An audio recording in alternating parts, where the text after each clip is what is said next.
What happens when a comedian falls in love with golf and then realizes the clubhouse still has some stories nobody's talking about? I'll tell you what happens. You get Par Bogey and Jokes, the podcast. A podcast where golf, comedy, and culture bump heads, and where the games get real, they get funny, and a little uncomfortable when it needs to. I'm Terry Tuff, and welcome to the course. Par Bogey and Jokes, yeah. Par Bogey and Jokes, Par Bogey and Jokes. If you ain't laughing on the course, then you're probably doing the most. Welcome to Par Bogey and Jokes, where golf, comedy, and culture bump heads. I'm your host, Terry Tuff, and I created this podcast to shine a light on golfers who deserve more light, like the HBCU golfers, like the minority golfers, like the weekend warriors, and everybody out there growing the game, one swing, one story, and one laugh at a time. Because golf has always had great stories, right? Some are told in the clubhouse, you've heard them. Some are told on the cart path in the golf cart, you've heard them. Some are told after somebody shoots 100. And then has the nerve to say, I was close today, player. Yeah, right. You was close to shooting 200. That's the only thing you were close to. But not every story gets the spotlight. That's my point. That's where this show comes into play. We're going to shine the light on those untold stories that people need to hear about. Today is my first episode, and I wanted to start with the background. Not just what Par Bogey and Jokes is, but why it exists. Today I'm going to talk about why I created this podcast, how my comedy and radio background shaped the show, why I fell in love with golf and golf culture, why minority golf stories need more space. And before I get out of here, I'm going to spotlight my first HBCU or minority or weekend warrior golfer, a segment I call the Fairway Spotlight. We're going to shine that light, and we'll do it on every show, every week. This first episode is not about pretending I'm a golf expert, because Lord knows I'm not. But what I do know is that golf will humble you. You can study the swing, you can buy all the gear, you can watch all the videos, you can dress like you're on tour. We all know somebody who shows up every weekend like they're on tour, and then they slice their ball into somebody's front yard. We know that person. But that's the part of what makes this game beautiful. Golf is frustrating, it's funny, it's mental, it's social. And Lord knows it's expensive and quite addictive. And when you mix all that with culture, you mix it with comedy, you mix it with community, and stories that haven't been told enough, you get Par Bogey and Jokes. You understand? I created Par Bogey and Jokes because I wanted to hear golf talked about differently. A lot of golf content is either very technical or very polished, very traditional, or very focused on the same people and the same storylines. Now, don't get me wrong. There's nothing wrong with instructions. There's nothing wrong with analysis or professional golf coverage. But there's another side of the game. There's that everyday golfer, just plays the game. There's that public course golfer who doesn't understand why golf is so expensive. And then there's that HBCU golfer or that minority golfer or that weekend warrior chasing an opportunity, but doesn't always see themselves represented in the game. They love the game, but they don't see representation of themselves in the game. And of course, then there's that weekend warrior who talks like Tiger Woods on Thursday. You need to put backspin on the ball and then it will open up and right, whatever. And then he hits his irons on Saturday. That same person, he hits his iron like Tiger drives a car all over the place. Don't be quiet. Just play. If you're so good, why are you out here with me? But that's the world I want to talk about. This show was created because golf is bigger than a swing. Golf is about access. Those that have it and those that don't. Golf is about culture. Golf is about business. It's not personal.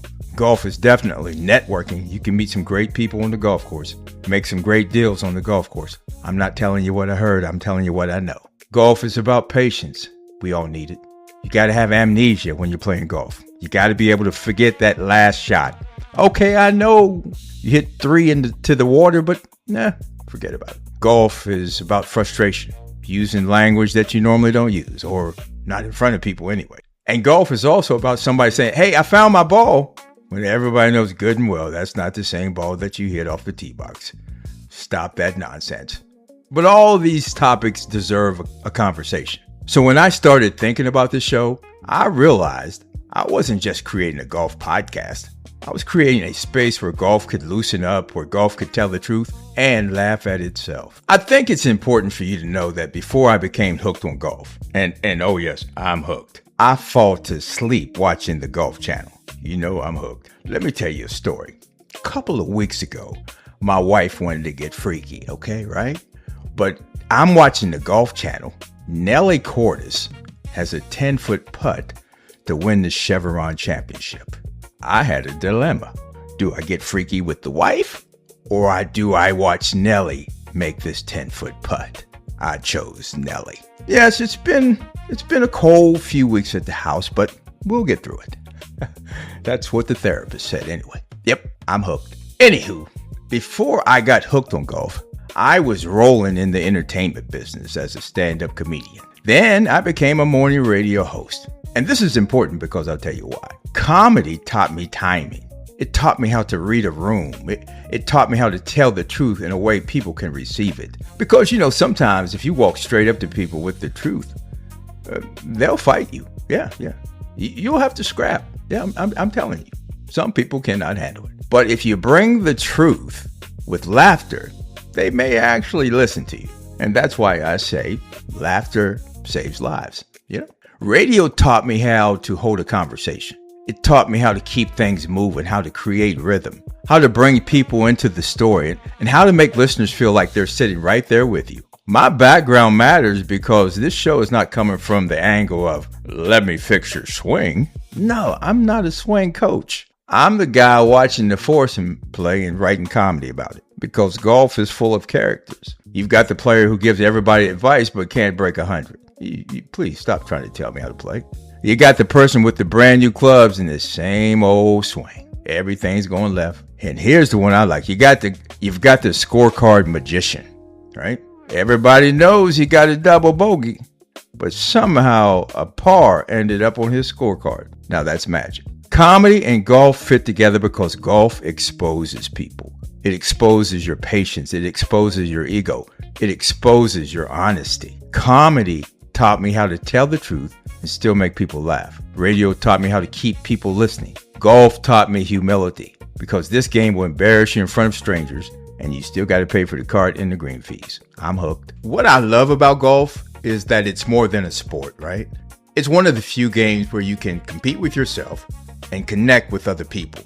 You can have a business conversation. You can enjoy the outdoors, but you can also lose your mind and then question your whole personality. And you'll do all this in about 4 hours if you don't encounter slow play. Golf has rhythm. The rhythm starts on the tee box and then the fairway, and then you take that rhythm to the rough and to the green. The rhythm is on the cart path in your golf cart. The rhythm is when you make the turn to head to the back nine. The rhythm is still with you when you come back to the clubhouse. Every part of it has a story. Every part of golf has a story. I love the culture around golf too. I love the outfits.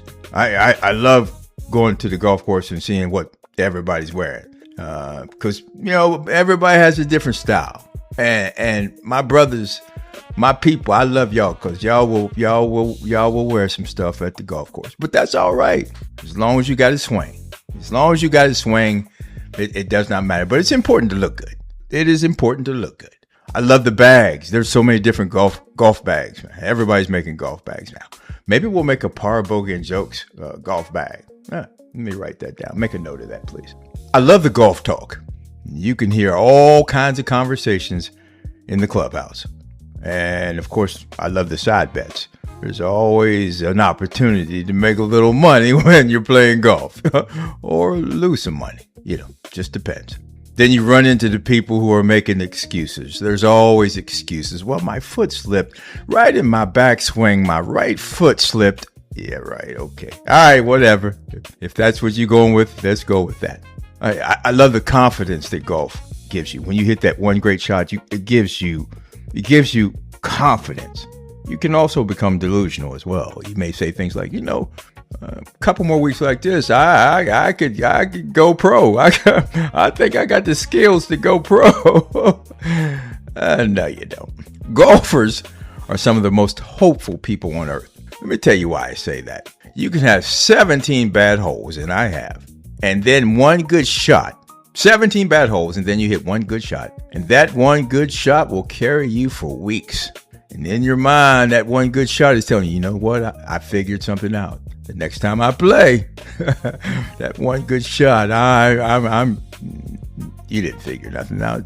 You just got a blessed moment. God blessed you for one good shot. That's all that's about. That's all it's about. But that's why we come back, that one good shot. Golf is humbling, but it's also hopeful. It gives you just enough good moments to make you believe the next round might be different.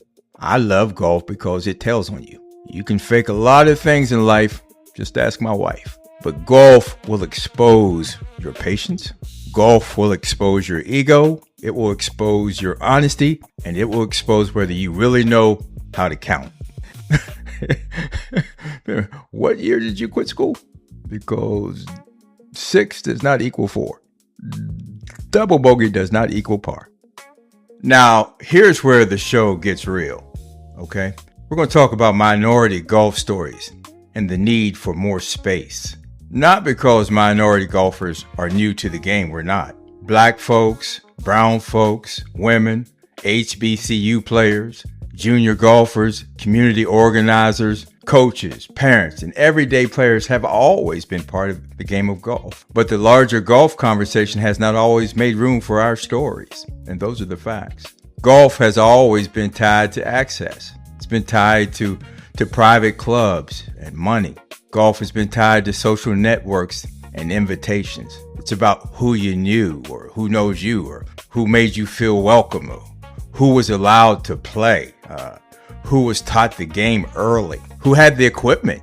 We all know how expensive golf equipment is. Who had a course nearby. All these things matter because exposure creates possibilities. A young person cannot chase what they've never seen.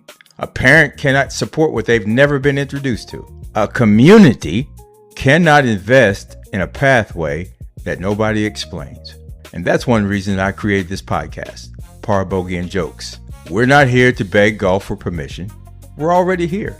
We play, we coach, we organize tournaments, we support junior golfers, we buy clubs, we pay the green fees, we bring style to the course. Yes, we do now. And yes, we lose balls just like everybody else. But our stories deserve more light. Nobody's talking about our stories. They're not the lead stories on the Golf Channel. And let me say this too. This show is not about complaining every week. Oh, poor black people, poor brown people. They need this. They deserve that. No, actually, I'm not actually talking to white people or the gatekeepers of golf. I'm not talking to them. I'm talking to black people, brown people. We need to invest in us, okay? We need to continue to organize the tournaments. We need to support our junior golfers. We need to help buy clubs for our junior golfers. We need to invest in our community. Again, I'll say it again. Exposure creates possibilities. We need to build our own golf courses. I'm just saying. This show is about spotlighting up-and-coming great golfers. It's about celebrating up-and-coming great golfers.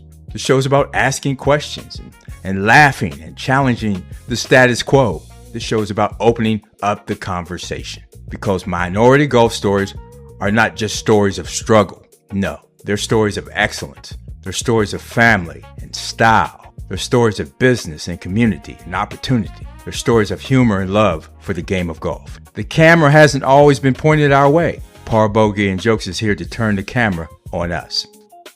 You know, actions speak louder than words. So we're not just saying minority golfers need more light. We're actually going to shine that light. So on our first episode, let me introduce what will become part of the heart of this show. It's called the Fairway Spotlight.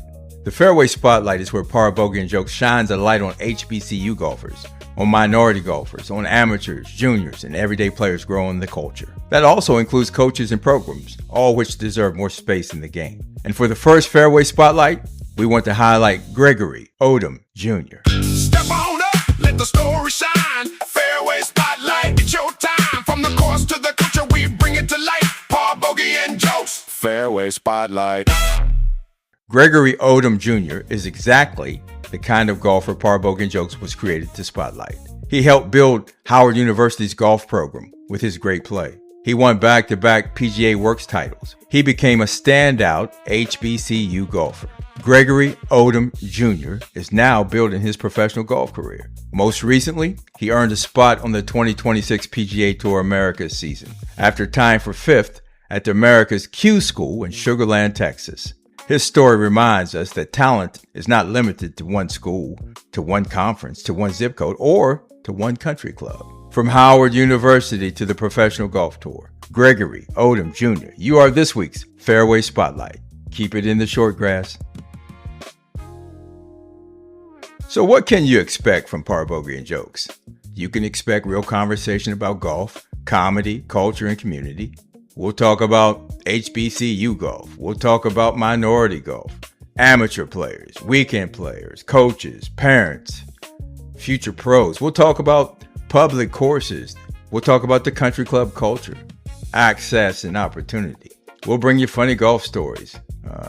The cost of the game. We'll discuss the beauty of the game and the foolishness that happens between the tee box and the clubhouse. You'll hear interviews, and eventually you'll hear from Mr. Willie, because Mr. Willie has opinions about golf, life, people, and probably your backswing.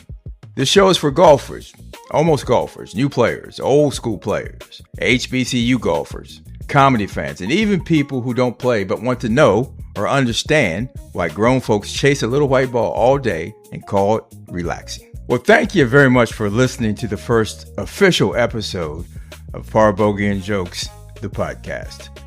If this show sounds like something you want to ride with, make sure you follow, subscribe, and share it with your golf crew.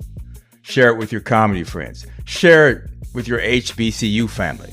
Follow us on Facebook, Instagram, and YouTube at Par Bogey and Jokes, and watch for new episodes on our website at parbogeyandjokes.com. Help us grow this clubhouse conversation. I'm Terry Tuff, and this is Par Bogey and Jokes, where golf, comedy, and culture bump heads. You understand?